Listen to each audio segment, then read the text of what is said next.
अगर कोई आपसे ये कहे कि सिर्फ एक व्रत करने से आपके पास कभी धन की कमी नहीं होगी, या फिर ऐसा कहे कि माता लक्ष्मी की कृपा आपसे कभी दूर नहीं होगी, तो आप क्या करेंगे? तो जानने के लिए वीडियो को आखिर तक जरूर देखिए, क्योंकि आज की इस वीडियो में मैं आपको कुछ ऐसा बताने जा रही हूँ जिससे आपका जीवन बिल्कुल बदल सकता है। लेकिन उससे पहले अगर आप इस चैनल पर पहली बार आए हैं तो सब्सक्राइब बटन दबाकर चैनल को सब्सक्राइब करें।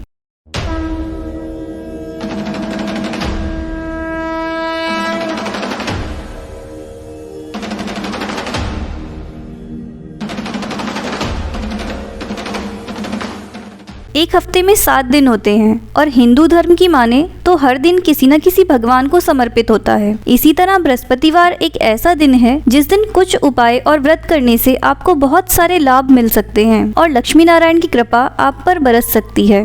बृहस्पतिवार या गुरु को बुद्धि और शिक्षा का देवता माना जाता है। गुरुवार को बृहस्पति देव की पूजा करने से धन, विद्या, संतान और मनोवांछित फल की प्राप्ति होती है। गुरुवार को भगवान बृहस्पति की पूजा का विधान है। इस पूजा से परिवार में सुख शांति रहती है। जल्द विवाह के लिए भी गुरुवार का व्रत किया जाता है। गुरुवार की पूजा विधि विधान के अनुसार की जानी चाहिए। व्रत वाले दिन सुबह उठकर बृहस्पति देव की पूजा करना चाहिए। बृहस्पति देव का पूजन पीली वस्तुएं, पीले फूल, चने की दाल, मुनक्का, पीली मिठाई और हल्दी चढ़ाकर किया जाता है। इस व्रत में केले की पेड़ की पूजा की जाती है। कथा और पूजन के समय मन, कर्म और वचन से शुद्ध होकर मनोकामना पूर्ति के लिए बृहस्पति देव से प्रार्थना करनी चाहिए। जल में हल्दी डालकर केले के पेड़ पर चढ़ाएं। केले की जड़ में चने की दाल और मुनक्का चढ़ाएं। साथ ही दीपक जलाकर केले के पेड़ की आरती उतारें। दिन में एक समय ही भोजन करें। खाने में चने की दाल या पीली चीजें खाएं। नमक ना खाएं। पीले वस्त्र पहने।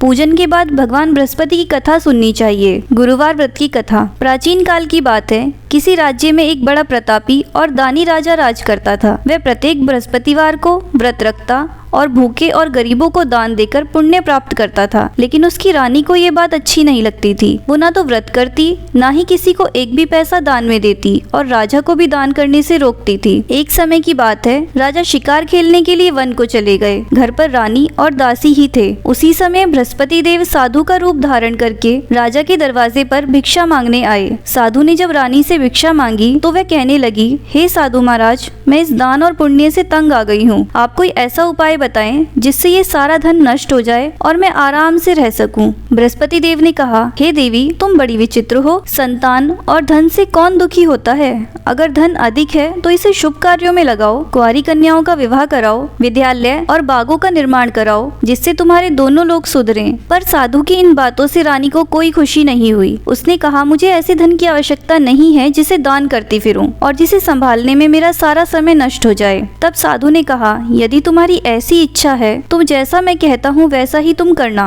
गुरुवार के दिन घर को गोबर से लीपना। अपने बालों को पीली मिट्टी से धोना। बालों को धोते समय स्नान करना। राजा से हजामत बनाने को कहना। भोजन में मांस मदिरा खाना। कपड़ा धोबी की यहाँ धुलने डालना। इस प्रकार 7 बृहस्पतिवार करने से तुम्हारा सारा धन नष्ट हो जाएगा। इतना कहकर साधु रूपी बृहस्पति देव अंतर्ध्यान हो गए। साधु की कही बातों को पूरा करते हुए रानी को केवल 3 बृहस्पतिवार ही बीते थे कि उसकी सारी धन संपत्ति नष्ट हो गई। भोजन के लिए राजा का परिवार तरसने लगा। तब एक दिन राजा ने रानी से बोला, हे रानी, तुम यहीं रहो, मैं दूसरे देश को जाता हूँ, क्योंकि यहाँ पर सभी लोग मुझे जानते हैं, इसलिए मैं कोई छोटा कार्य नहीं कर सकता। ऐसा कहकर राजा परदेश चला गया। वहाँ वह जंगल से लकड़ी काट कर लाता और शहर में बेचता। इस तरह वो अपना जीवन व्यतीत करने लगा। इधर राजा के परदेश जाते ही रानी और दासी दुखी रहने लगे। एक बार जब रानी और दासी को 7 दिन तक बिना भोजन के रहना पड़ा तो रानी ने अपनी दासी से कहा, हे दासी, पासी के नगर में मेरी बहन रहती है, वो बहुत धनवान है, तो उसके पास जा और कुछ ले आ ताकि थोड़ी बहुत गुजर बसर हो जाए। दासी रानी की बहन के पास गई। उस दिन बृहस्पतिवार था।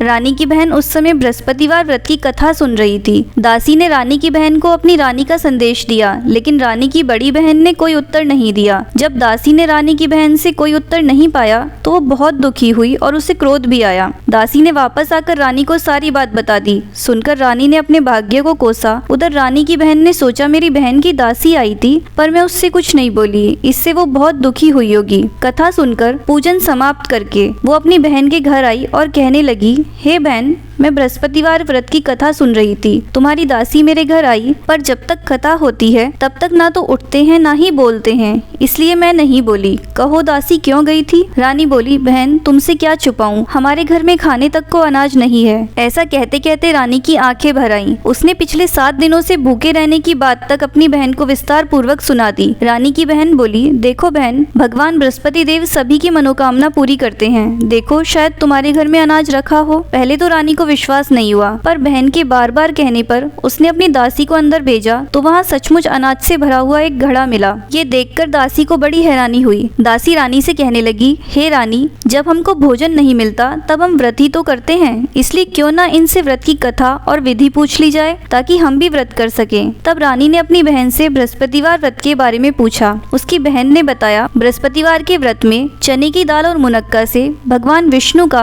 केले की जड़ में पूजन करें तथा दीपक जलाएं, व्रत कथा सुने और पीला भोजन ही करें, इससे बृहस्पति देव प्रसन्न होते हैं। व्रत और पूजन विधि बताकर रानी की बहन अपने घर को लौट गई। 7 दिन बाद जब गुरुवार आया तो रानी और दासी ने व्रत रखा। घुड़साल में जाकर चना और गुड़ ले आई, फिर उससे केले की जड़ और भगवान विष्णु का पूजन किया। अब पीला भोजन कहाँ से लाएं, इस बात को लेकर दोनों बहुत दुखी थी, क्योंकि उन्होंने व्रत रखा था, इसलिए बृहस्पति देव उनसे प्रसन्न थे। इसलिए वे एक साधारण व्यक्ति का रूप धारण करके 2 थालों में सुंदर पीला भोजन दासी को दे गए। भोजन पाकर दासी बहुत प्रसन्न हुई और फिर रानी के साथ मिलकर भोजन ग्रहण किया। उसके बाद वे सभी गुरुवार को व्रत और पूजन करने लगी। बृहस्पति देव की कृपा से उनके पास फिर से धन संपत्ति आ गई, पर रानी फिर से पहले की तरह आलस करने लगी। तब दासी बोली, देखो रानी, तुम पहले इसी तरह आलस किया करती थी, तुम्हें धन रखने में कष्ट होता था, इस कारण सभी धन नष्ट हो गया, और अब जब भगवान बृहस्पति देव की कृपा से धन मिला है तो तुम्हें फिर से आलस होता है। रानी को समझाते हुए दासी बोली कि बड़ी मुसीबतों के बाद हमने ये धन पाया है, इसलिए हमें दान पुण्य करना चाहिए,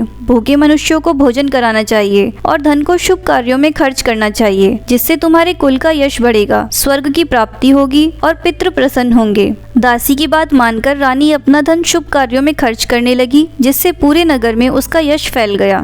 अगर आपको हमारा ये वीडियो पसंद आया है तो इस वीडियो को लाइक करके चैनल को सब्सक्राइब करें।